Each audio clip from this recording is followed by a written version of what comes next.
2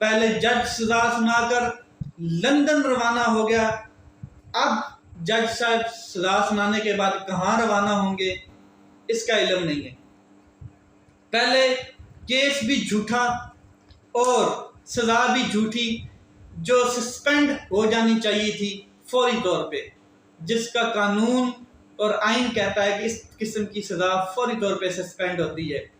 جس کے اوپر عمران خان صاحب کو جیل میں ڈالا گیا، اٹک جیل میں، اور بڑے ٹائم کے بعد پھر اسلام آباد ہائی کورٹ کے عامر فاروق صاحب جو ہیں چیف جسٹس صاحب، انہوں نے سزا سسپینڈ کی۔ اس کے علاوہ پھر اسی جیل کے اندر ہی اس سائفر کا اریسٹ ہو جاتا ہے، اسی سائفر کیس میں عمران خان صاحب کا، اور اب بھی بے بنیاد کیس ہے اور سزا بھی سنائی جائے گی، لیکن اس کو سسپینڈ کرنے کے لیے بڑا ٹائم لگے گا، کیونکہ عمران خان صاحب کو الیکشن سے باہر کرنا ہے۔ اس کے علاوہ مزے کی بات یہاں پر یہ، انٹرسٹنگ بات یہاں پر یہ، اس سائفر کیس کے اوپر ایک قانون بنایا گیا، آفیشیل سیکریٹ ایکٹ، ساتھ میں آرمی ترمیمی ایکٹ بھی بنایا گیا۔ آفیشیل سیکریٹ ایکٹ پارلیمنٹ سے آنن فانن پاس کروایا جاتا ہے، پھر ایوان بالا میں چلا جاتا ہے، ایوان بالا سے بھی آنن فانن پاس ہوتا ہے، اور پھر یہ صدر کے پاس جاتا ہے فائنل سگنیچر کے لیے۔ تو صدر مملکت نے اس کو واپس بھجوا دیا بقول ان کے، جو ان کا ٹویٹ تھا، لیکن یہ جو ان کا عملہ تھا انہوں نے واپس نہیں بھیجا، اور جیسے ہی نگران حکومت آتی ہے تو اس کیس کے اس آفیشیل سیکرٹ ایکٹ قانون کو بنا دیا جاتا ہے، پاس کر دیا جاتا ہے، اور یہ تسلیم کر دیا جاتا ہے کہ یہ قانون بن گیا، اور اس کے اوپر خصوصی عدالت بھی بنا جاتی ہے۔ مزے کی بات یہ ہے کہ اس قانون کا ہی نہیں پتہ کہ ابھی تک یہ بنا ہے یا نہیں بنا ہے، کیونکہ پریزیڈنٹ آف پاکستان اس سے لا تلقی کا اظہار کر چکے ہیں کہ میں نے اس کے اوپر کوئی دستخط نہیں کیے ہیں، لیکن اس قانون کے مطابق ایک خصوصی عدالت بھی تعینات کر دی گئی ہے، اور اس میں ہیئرنگز ہو رہی ہیں، ٹرائل ہو رہا ہے۔ عمران خان صاحب کو سائفر کیس میں اریسٹ کیا ہوا ہے، اور شاہ محمود قریشی صاحب بھی اریسٹڈ ہیں۔ تو اب جو یہ ساری چیزیں آپ کے سامنے ہیں، چند سوالات جو میں ایک عام شہری کے حیثیت سے آپ کے سامنے رکھوں گا۔ سب سے پہلے یہ کہ ہمارے ملک کی بھی کوئی حیثیت ہے یا نہیں ہے کہ باہر سے ایک شخص، باہر سے ایک بیوروکریٹ، امریکہ کا بیوروکریٹ، نارمل بیوروکریٹ، چھوٹے لیول کا بیوروکریٹ، اور ایک دھمکی دیتا ہے، اور وہ دھمکی کو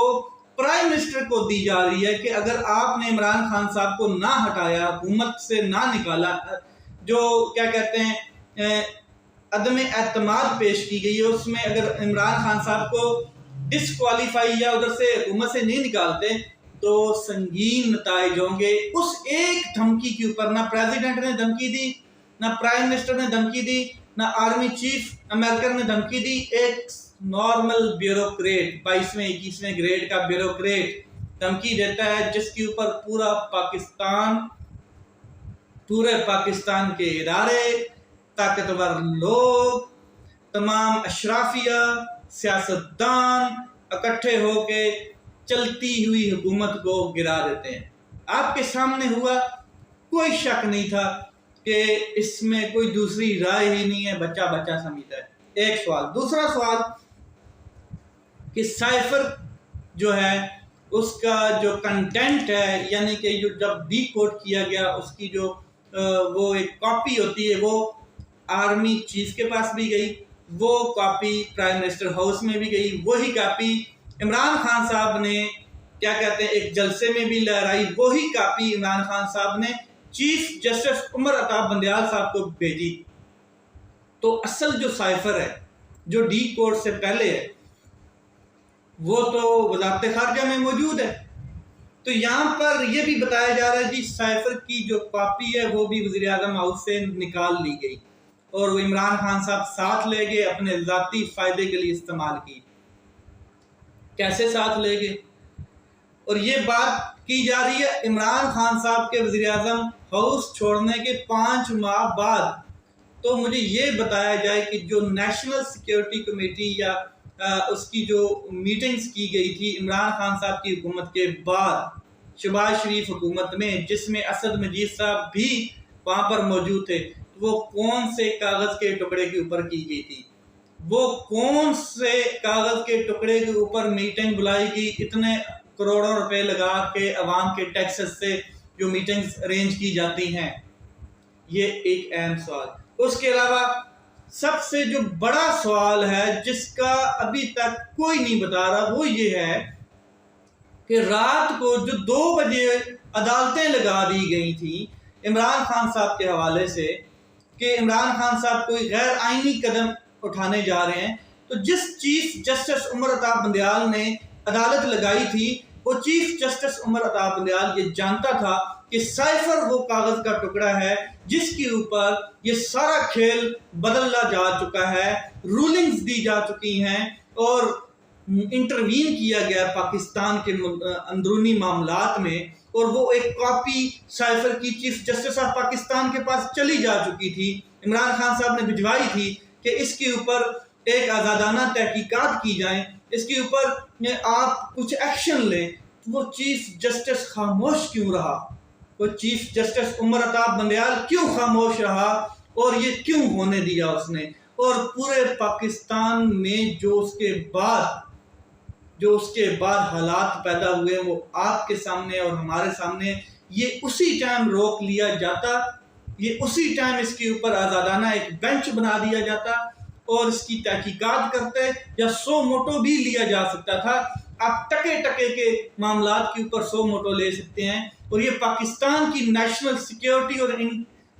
اندرونی مداخلت کا ایک معاملہ تھا۔ اندرونی معاملات میں کسی بیوروکریٹ نے مداخلت کی، کسی امریکن نے مداخلت کی، تو اس کے اوپر آپ نے کوئی ایکشن نہیں لیا۔ یہ بھی میرا ایک سوال ہے۔ یہ چیزیں سارا پاکستانی قوم جانتی ہے، یہ نہیں کہ میں بتا رہا ہوں تو آپ کو پتہ چلے گا، سب آپ جانتے ہیں۔ میں تو صرف اس لیے یہ کہہ رہا ہوں کہ میری ایک ذمہ داری بنتی ہے ایز اے پاکستانی سٹیزن کہ میں آواز بلند کروں، کیونکہ یہ سارے معاملات ہمارے فنڈامنٹل رائٹس کے ساتھ جڑے ہوئے ہیں، اور ہمیں یہ فنڈامنٹل رائٹس جو ہیں وہ برباد ہوتے ہوئے نظر آئے ہیں ان 16 مہینوں میں۔ اس کے علاوہ انٹرسیپٹ ایک نیوز پیپر ہے امریکن، جس نے پورے کا پورا سائفر چھاپ دیا، پبلک کر دیا، اور اس نے یہ 7 واضح ہدایات بھی جاری کی، اپنا بیان بھی جاری کیا، اور بتایا بھی، تصدیق بھی کی اس بات کی کہ عمران خان صاحب یا ان کے کسی ذرائع سے اس سائفر کا ہمیں نہیں پتہ چلا، یہ کہیں اور سے پتہ چلا ہے، خلائی مخلوق نے ہمیں بتایا ہے۔ تو سائفر لیک کیس جس میں عمران خان صاحب اور شاہ محمود قریشی صاحب کو ملزم ٹھہرایا گیا ہے، قصوروار ٹھہرایا گیا ہے، وہ سائفر جس کاغذ کے ٹکڑے کے اوپر خصوصی عدالت بنائی گئی ہے اور ایک خصوصی ایکٹ بنایا گیا ہے جس کی بنیاد ہی غلط ہے، جس کا پتہ ہی نہیں ہے کہ وہ قانون بنا بھی ہے یا نہیں بنا ہے، یہ ساری چیزیں پاکستانی قوم دیکھ رہی ہے کہ کس طریقے سے طاقت کا استعمال کیا جا رہا ہے، کس طریقے سے راتوں رات ایکٹ پاس کر دیا جاتا ہے، اور کس طریقے سے راتوں رات سائفر کیس بنا کے عمران خان صاحب کو اریسٹ، ایک پہلے کیس میں دوبارہ اریسٹ کر دیا جاتا ہے۔ ساری قوم جانتی ہے۔ پھر کس طریقے سے عمران خان صاحب کے اعظم جو سیکٹری، پرنسپل سیکٹری ہیں، ان کو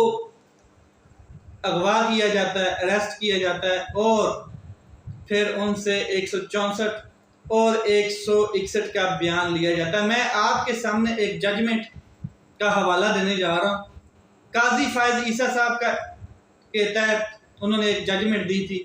قاضی فائز عیسیٰ کا 164 کے تحت ریکارڈ ہونے والا بیان پر ماضی میں جو فیصلہ دیا گیا تھا وہ سنیں آپ ذرا۔ جسٹس قاضی فائز عیسیٰ نے حدیبیہ کیس میں اسحاق ڈار کے 164 کے بیان پر